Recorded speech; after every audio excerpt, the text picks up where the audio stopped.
21장은 거시경제학에 대한 개관입니다. 21장은 거시경제학에 대한 개괄적인 소개가 되겠습니다. 거시경제학이란 무엇이고, 경기순환이란 어떤 것이고, 경제성장, 인플레이션과 디플레이션, 국제 불균형 문제를 간략히 다루도록 하겠습니다. 우선 거시경제학적 질문입니다. 왼편은 미시경제학 부분을 나타내고 있고 오른편은 거시경제학 부분을 나타내고 있습니다. 미시경제학은 개별 시장을 대상으로 탐구하는 학문이고 거시경제학은 경제 전체를 대상으로 탐구하는 학문입니다. 질문도 그와 유사하겠습니다. 가령 진학인가 취업인가 라고 한다면 개인의 선택을 다루므로 미시경제학 분야라고 한다면 올해 전체 취업자 수는 얼마인가 라고 물으면 경제 전체의 취업자 수를 가리키므로 거시경제학적 질문이 되겠습니다.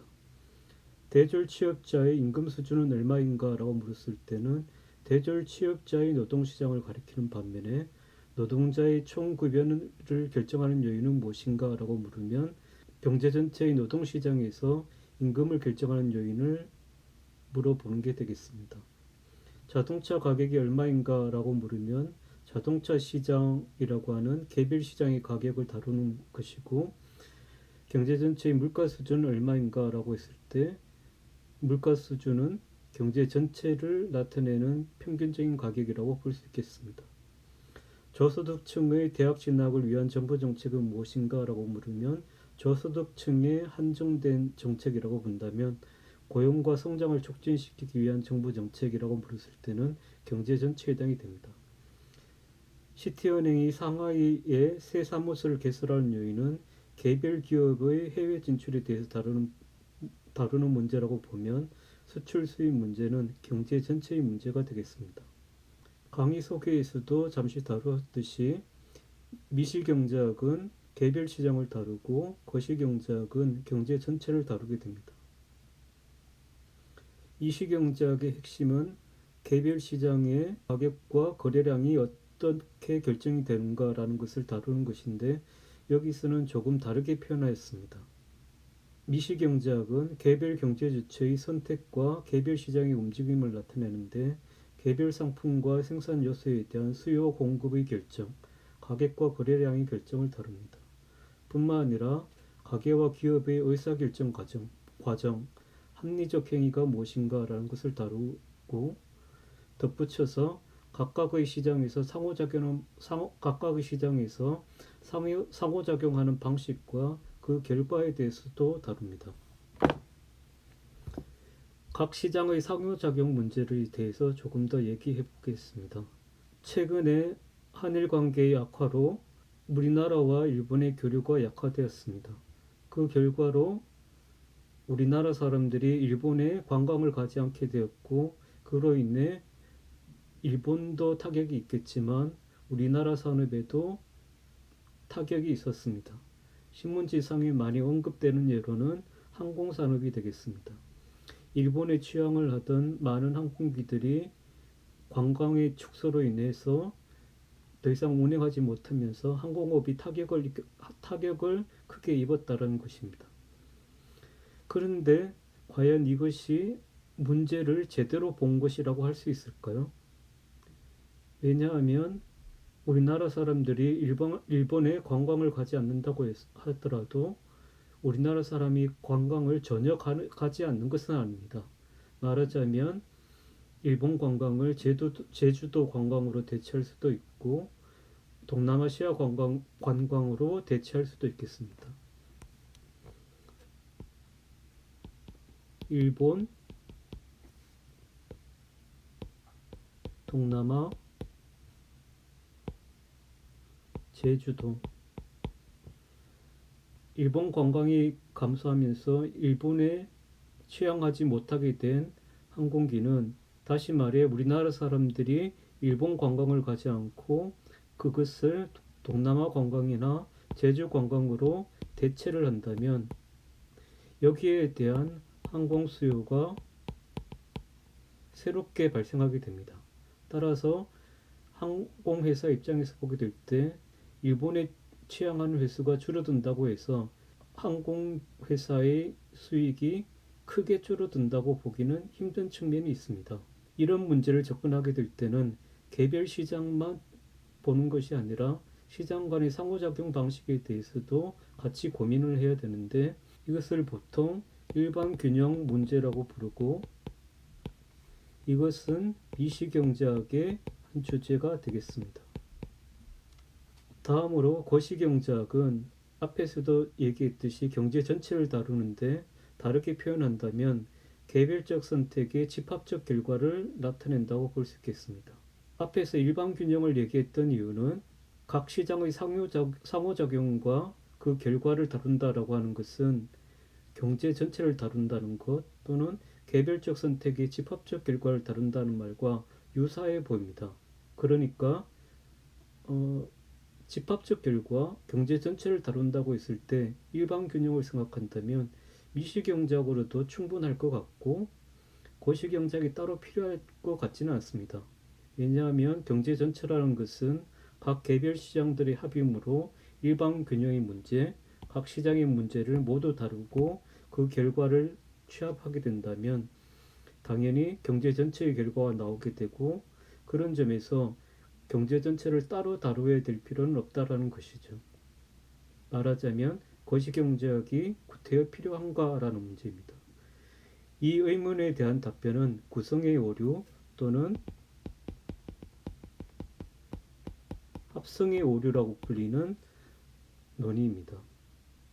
만약 구성의 오류가 존재하게 된다면 미시경제학과 달리 거시경제학이 필요하게 됩니다. 구성의 오류라는 것은 간단히 얘기하게 되면 개별의 단순합이 전체와 반드시 같지는 않을 수도 있다라는 것입니다. 같을 수도 있겠지만 같지 않는 경우도 있다라는 것이죠. 사실 구성의 오류는 굉장히 보편적인 현상입니다. 아주 단순한 현상에서부터 아주 복잡한 현상까지 적용되는 사례들이 굉장히 많이 있습니다. 간단한 사례를 살펴보면 숫자를 생각할 수 있겠습니다. 홀수와 홀수를 더하면 짝수가 나옵니다. 개별은 짝수지만 그 합은 짝수라고 하는 다른 성격을 가진다라는 것이죠. 화학도 생각해 볼 수 있겠습니다. H2O를 생각하면 물이 되겠습니다. 각각은 수소 2개와 산소 하나로 구성이 되지만 그것을 합한 H2O는 전혀 다른 성격을 가진 물질이 됩니다. 생물학도 생각해 볼 수 있겠습니다. 가령 인간을 연구한다면 구성의 오류가 존재하지 않는다고 할 때 인간을 이해하기 위해서는, 생물로서 인간을 이해하기 위해서는 생명을 구성하는 가장 기본적인 단위, 세포 단위로 되돌아가서 세포가 무슨 역할을 하는지 확인을 한 다음에 그것을 취합하게 되면 인간을 이해할 수 있다고 볼 수 있겠습니다.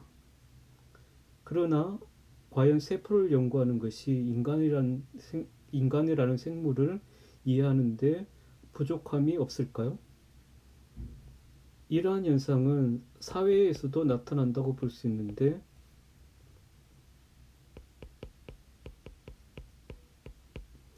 경기장 관람의 예를 생각해 볼 수 있겠습니다. 경기장에서 많은 사람들이 경기를 관람을 하고 있습니다. 그런데 앞에 있는 사람이 잘 보이지 않는다고 해서 일어서서 봅니다. 그러면 그 일어선 사람은 자기는 잘 보일지 모르겠지만 뒤에 있는 사람은 잘 보이지 않게 되고 뒤에 있는 사람 역시 일어서게 됩니다. 그러면 그 뒤에 있는 사람도 역시 일어나야 되고, 이게 파급되면 경기장 전체의 사람들이 다 일어서서 보게 됩니다. 그런데 모두가 일어서서 보게 되는 것은 모두가 앉아서 보는 것보다 훨씬 더 불편한 일입니다. 즉, 개인한테 좋은 것이 반드시 전체에도 좋은 것인가? 그렇지 않을 수도 있다라는 것이고, 미시경제 원론을 배웠다면 제스의 딜레마가 이런 부분을 다룬다라고 볼 수 있겠습니다. 경제학에서 생각하자면 여기 나오는 절약의 역설과 화폐와 물가의 관계를 생각해 볼 수 있겠습니다. 절약의 역설은 저축의 역설이라고 불리기도 합니다.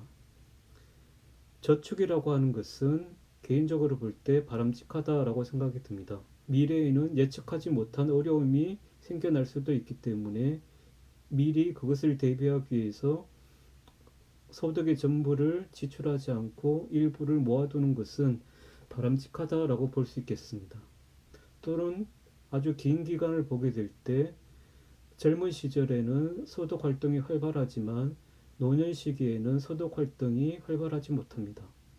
노후의 삶을 유지하기 위해서는 자금이 필요하게 될 텐데 이것은 젊은 시절에 소득의 일부를 저축을 해야 가능한 일이라고 보겠습니다. 이런 점에서 볼 때 저축은 개인적인 측면에서는 좋은 것이라고 볼 수 있겠습니다. 그렇다고 해서 개인들이 저축을 증가시키게 되면 그것이 경제 전체에는 좋은 결과를 가져온다고 보기는 힘들겠습니다.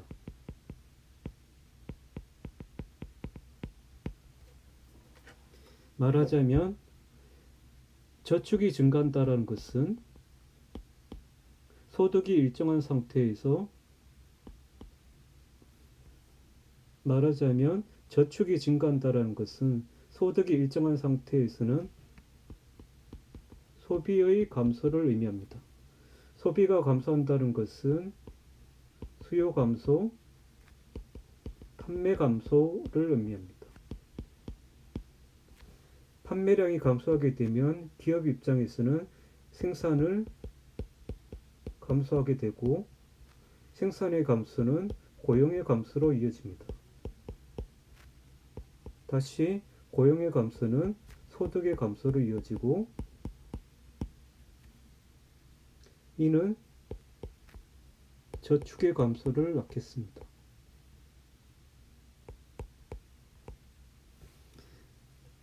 절약의 역설이라는 의미, 저축의 역설이라는 의미는 저축을 증가시키기 위해서 저축을 증가시켰는데 그 결과로 오히려 저축이 감소했다라는 점에서 역설이라고 불리는 것입니다.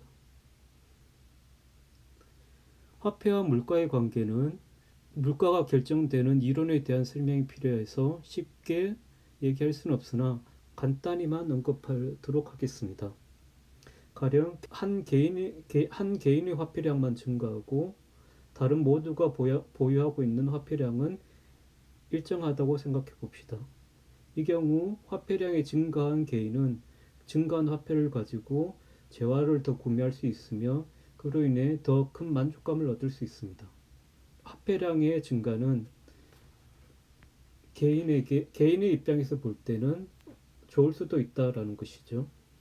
그러나 그렇다고 해서 모든 사람들이 보유하고 있는 화폐량이 동시에 증가하게 된다면 또 그 증가한 화폐량을 소비를 하게 된다면 당연히 물가가 상승하게 될 겁니다. 화폐량이 증가하는 만큼 물가가 상승한다면 화폐량 증가는 아무런 의미가 없을 겁니다. 그런 점에서 화폐량의 증가가 개인에 미치는 영향과 경제 전체에 미치는 영향은 다르다고 볼 수 있겠습니다.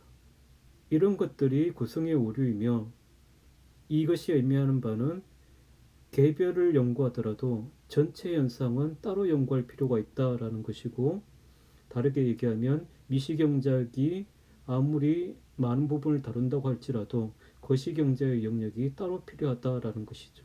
거시경제학에서 주로 사용되는 경제 변수는 국민소득, 이자율, 물가, 실업, 환율 등이 있습니다.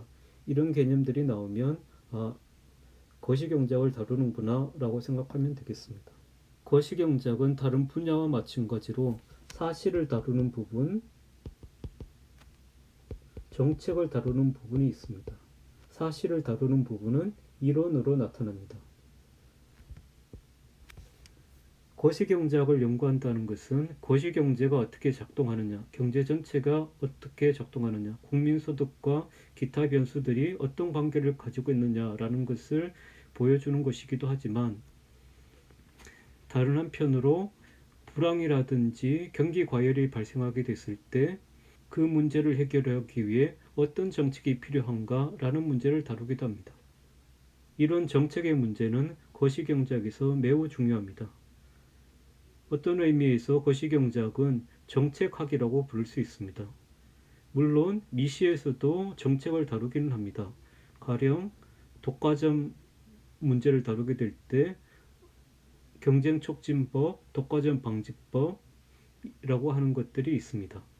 그런 부분들은 정책이라고 볼 수 있습니다. 그렇지만 미시경제학에서 정책의 부분이 어폐가 조금 있습니다만은 전체가 100이라고 봤을 때 이론은 70 또는 80이고 미시경제학에서 정책의 부분은 20 정도밖에 되지는 않습니다. 아니면 극단적으로 이론 부분이 90이라고 할 수도 있겠습니다.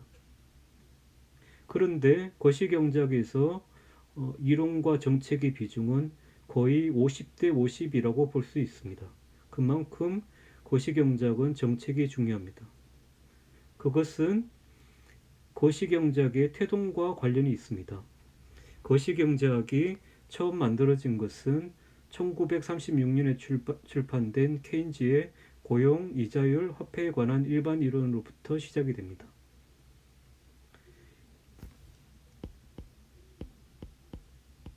이 연도가 중요한데요. 의미가 있는데요. 1929년에는 미국에서 대공황이 발생하였습니다.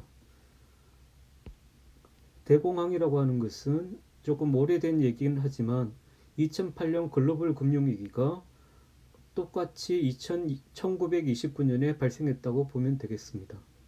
이때의 경제 상황을 잠시 살펴보자면 미국의 거시경제 지표입니다.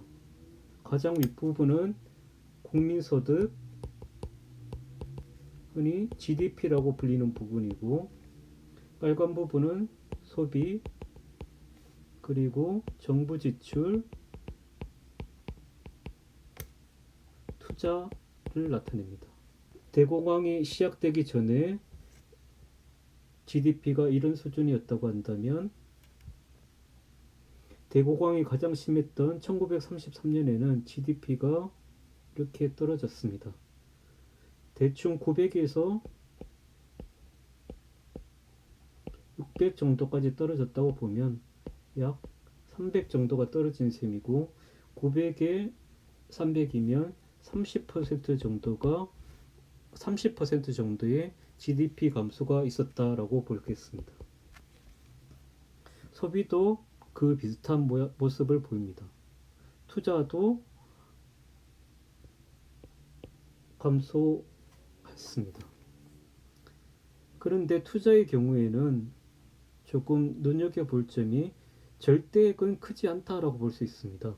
가령 대충 100 정도라고 본다면 투자는 1933년에 거의 0 수준인데 이렇게 보면 대공황의 영향으로 투자는 100 정도의 절대치가 줄었다고 볼 수 있습니다. 그러나 비율을 생각한다면 GDP가 30% 감소한 반면에 투자는 거의 100% 가까운 감소가 있었다고 볼 수 있습니다. 다음은 경제 성장률과 실업률입니다. 성장률은 대공황 이후에 마이너스를 보이고 있고 33년 이후로는 조금 높은 성장률을 보이긴 하지만 이것은 큰 경제적인 의미는 없다라고 볼 수 있겠습니다. 보통 기저 효과라고 부르죠. 즉 분모가 감소하게 되면 분수의 값은 커진다라는 거죠.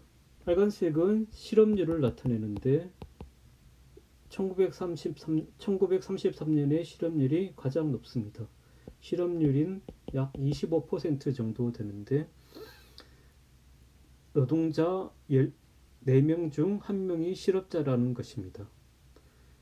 조금 비교를 위해서 우리나라의 청년 실업률을 생각하게 되면 공식적으로 발표가 되는 청년 실업률은 13% 또는 15% 정도 수준이나 실질적인 청년 실업률을 생각한다면 거의 22% 정도입니다. 그러니까 대공황 때 노동자들이 겪었던 고통은 여러분들이 겪고 있는 고통보다 조금 더 심했다라고 보면 되겠습니다.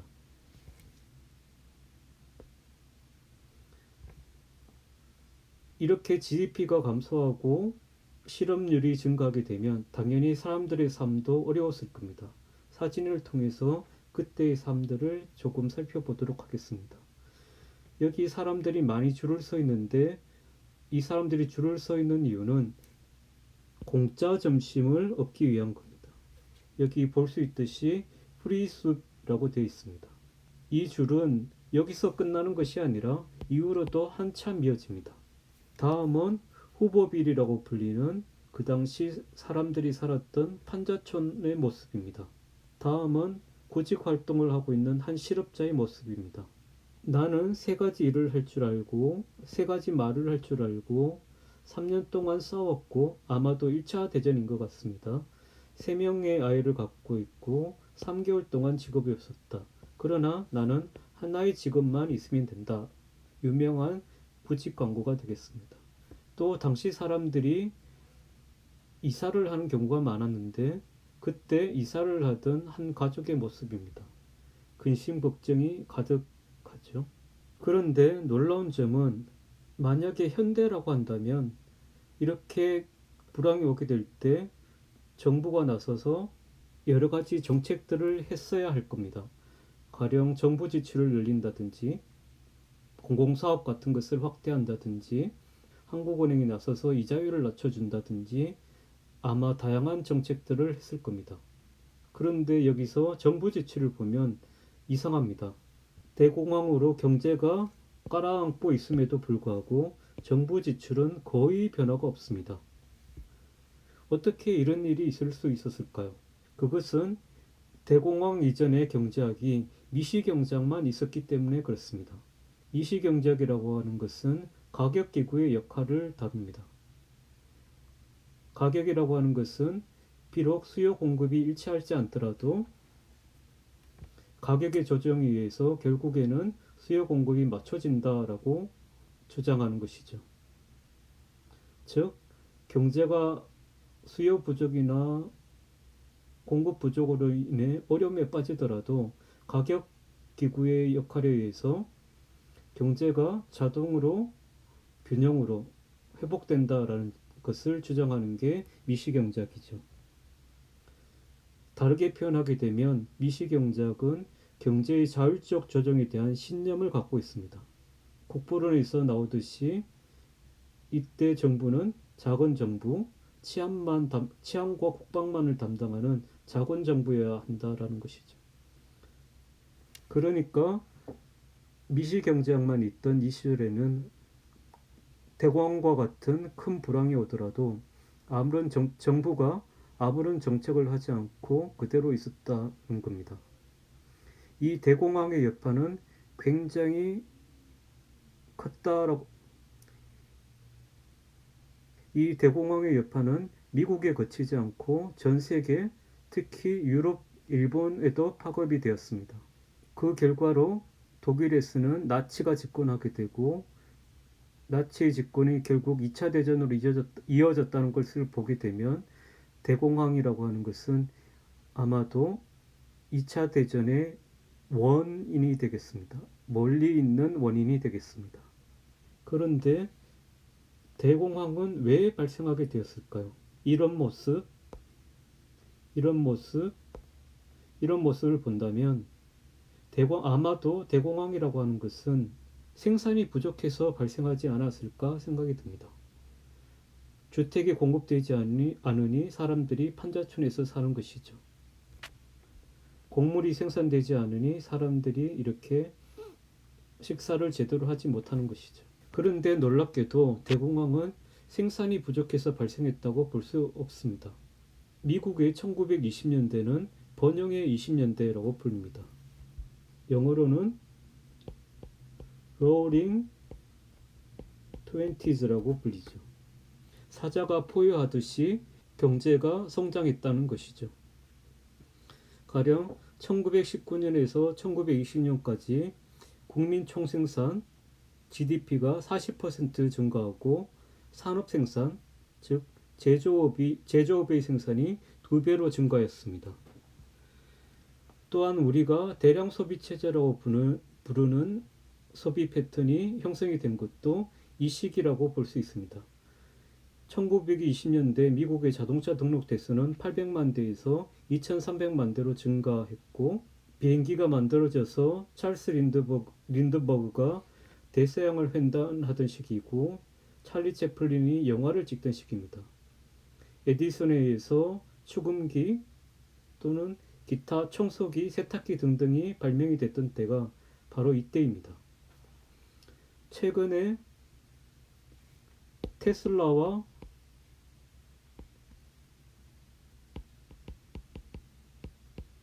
에디슨의 대립을 다루었던 영화가 있었는데, 그 영화의 배경이 되는 시기가 바로 이때라는 것입니다. 당시 미국의 사정을 보면 엠파이어 스테이트 빌딩인데 1960년대, 70년대까지도 세계에서 가장 높은 빌딩으로 소개되었습니다. 그런데 이 엠파이어 스테이트 빌딩이 완공이 된 것은 1931년입니다. 1930년대 뉴욕 거리이고 하늘에서 본 뉴욕의 모습입니다. 참고로 비교를 위해서 1920년대 서울의 숭례문 앞을 보면 모습이 이렇습니다. 그렇다면 과연 1929년 대공황이 생산 부족으로부터 발생했다고 볼 수 있을까요? 이 시기 케인즈는 불황의 원인과 그것을 타개할 수 있는 정책을 제안할 수 있는 경제학을 연구하기 시작했습니다. 그것이 일반 이론이고 거시경제학의 출발점이 되었죠. 케인즈에 따르게 되면 대공황은 생산 부족이 아니라 수요 부족의 원인이 있었다고 보는 것입니다. 앞에서 살펴보았듯이 대공황이 있자 투자가 거의 100% 또는 90% 감소하였습니다. 기업의 투자가 감소하자 수요가 부족해지고 이것이 대공황을 낳았다는 것이죠. 그렇다면 경제가 회복되기 위해서는 수요가 필요하겠습니다. 수요라고 하는 것은 소비, 지출, 투자 지출,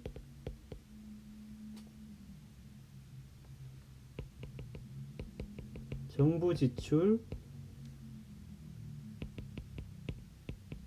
수출을 생각할 수 있겠는데, 대내적인 문제에 초점을 맞춰서 수출을 제외한다고 한다면 나머지 세 가지가 있겠습니다.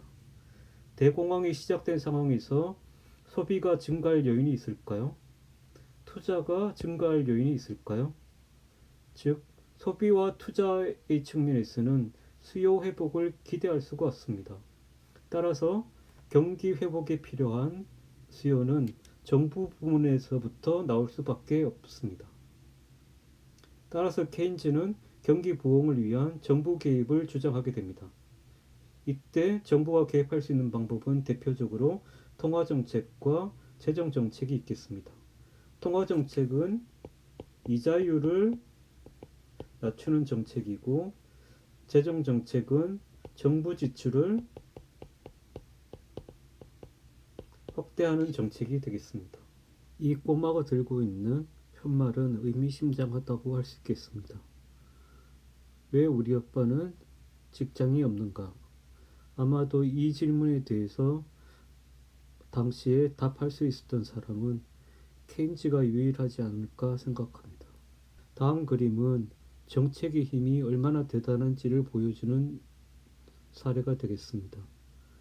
1929년의 대공황과 2008년 글로벌 금융위기를 비교한 것입니다. 비교를 위해서 처음 시작을 동일하게 두고 시간이 흘러감에 따라서 경제의 성과가 어떻게 달라지는지를 보여주고 있습니다. 밑에 부분은 1929년 대공황의 경우를 나타냅니다. 반면에 위에 그리면 2008년 글로벌 금융위기 이후의 경제 상황을 나타냅니다. 대공황, 금융위기가 시작된 이후로 경제는 지속적으로 하락하고 있습니다. 그러나 이 시점 이후로 대공황의 경우에는 경제가 지속적으로 하락하는 반면에 글로벌 금융위기의 경우에는 경제가 다시 회복하고 있습니다. 두 가지의 차이점은 대공황 때는 정책이 없었던 반면에 글로벌 금융위기에는 정책이 매우 강력하게 시행됐다는 점입니다. 당시 미국의 경제정책은 정부가 할 수 있는 모든 수단을 다 동원해서 했다고 볼 수 있습니다. 그 결과로 이러한 차이가 발생했다고 볼 수 있고, 즉 이 차이는 정책의 힘이라고 볼 수 있겠습니다. 다음으로 경기순환입니다. 경기순환에 대해서는 앞에서도 약간 살펴본 바가 있으므로 여기에는 간략히 언급하고 넘어가겠습니다. 일반적으로 경제는 시간의 흐름에 따라 성장하는 모습을 보입니다. 그러나 때때로 경제는 하락하는 모습을 보이기도 하는데 이를 경기순환이라고 얘기합니다. 그런데 경기순환은 이렇게 보지 않고, 즉 추세가 상승하는 형태로 보지 않고 추세를 높여서 평평하게 만든 다음에 비교를 하게 됩니다.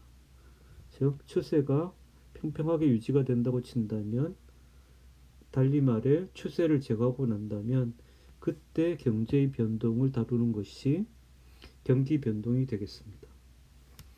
지금 이 그림은 복잡하지만 좀 더 간략히 표현하게 되면 다음 그림으로 나타낼 수 있겠습니다.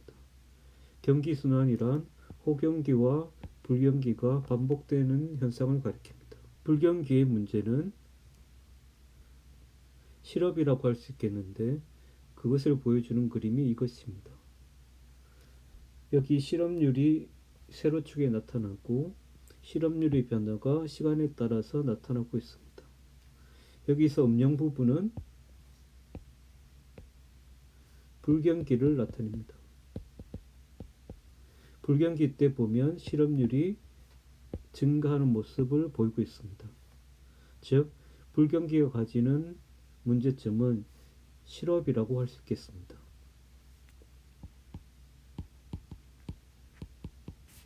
그렇다면 호경기 때는 실업이 없을 것이고,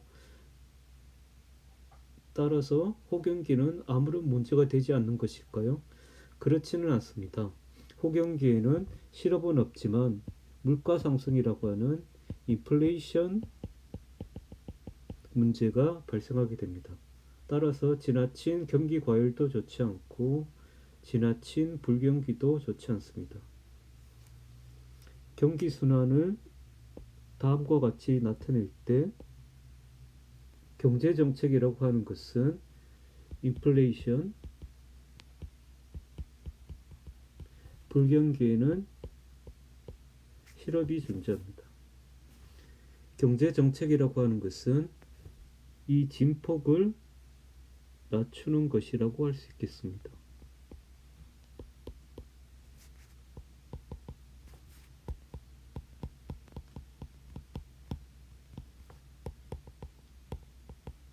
이렇게 경기의 진폭을 낮추는 정책을 경기 안정화 정책이라고 합니다.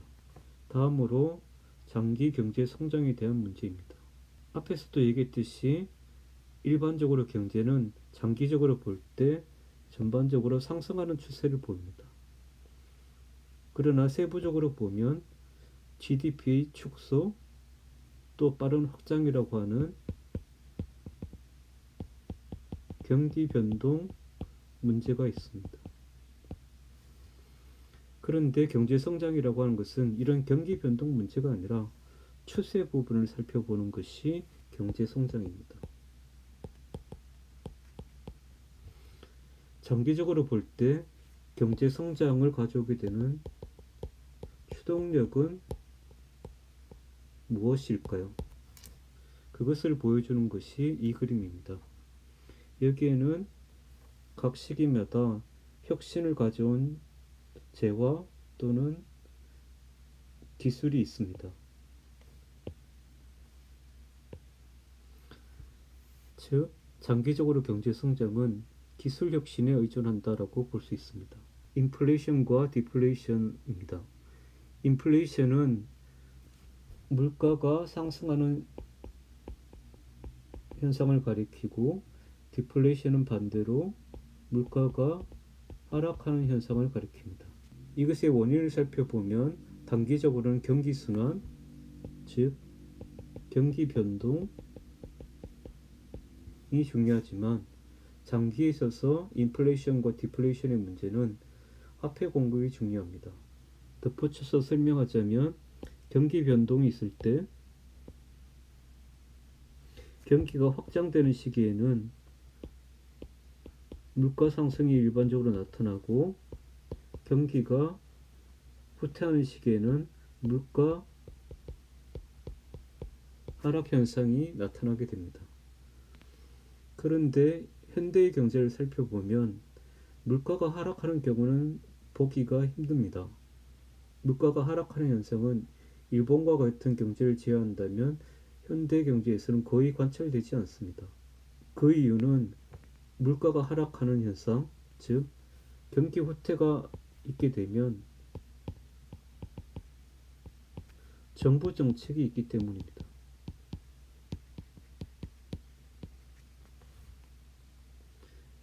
그래서 이것을 약간 수정하자면 경기가 확대되는 시기에는 빠른 물가 상승이고, 경기가 후퇴하는 시기에는 느린 물가 상승이라고 보면 되겠습니다. 인플레이션과 디플레이션 모두 고통을 가져오게 되는데, 인플레이션의 경우에는 화폐의 실질 구매력이 감소하는 현상이 나타나고, 물가가 하락하는 디플레이션 시기에는 경기 침체, 경기 후퇴가 발생하는 경우가 많이 있습니다. 국제 불균형에 대해서는 다음에 다시 다루도록 하겠습니다.